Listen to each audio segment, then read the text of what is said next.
Okay, so if you actually had a look at today's topic, it was, is what you feel neuroplastic pain or not? And when I say pain, so look, those of you that are already doing my course actually know some of this stuff, but again, it would, morning sis, morning Dal, morning Lee. Some of you may need to rehear what I'm going to say today. So is our pain neuroplastic? How do we know? So when I mention the word pain, remember I'm not talking about necessarily physical pain.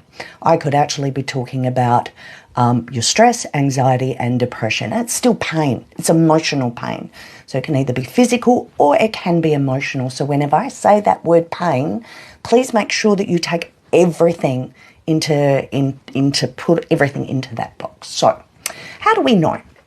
So we have a symptom of some description, whether it be physical or mental, and we go and get checked for it.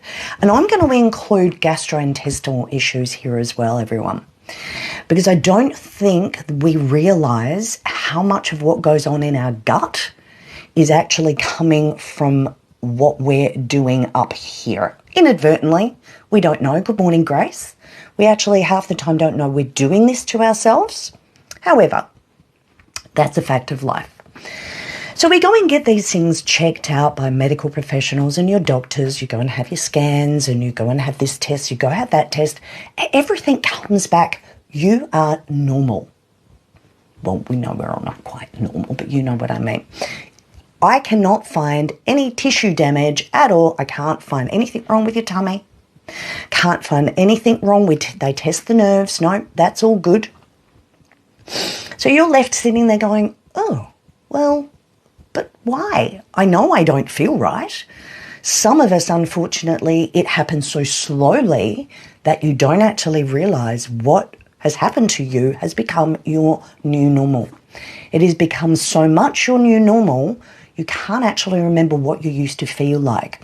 That's why it's really important, and I've mentioned this the last couple of weeks, that you sit back and acknowledge how you feel sometimes, yeah? Or actually all the time.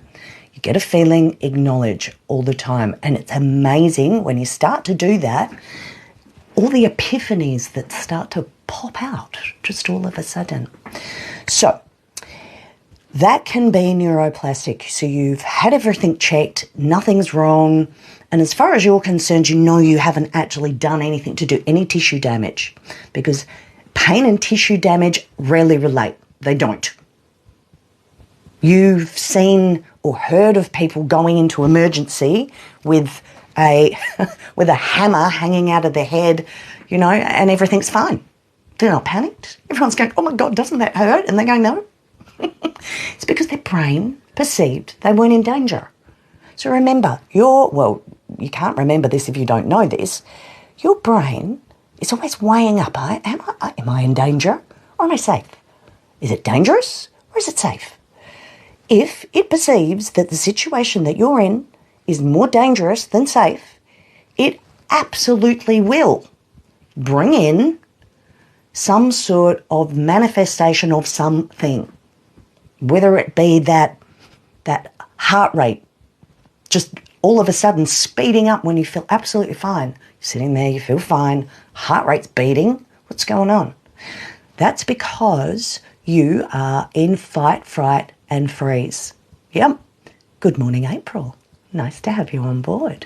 So if you are sitting there and you get that, your heart's pumping, you know you're relaxed. You could be sitting there just watching something and laughing at it. And you've got your heart pumping in your chest. Well, that's your unconscious mind having a little think about something in the background.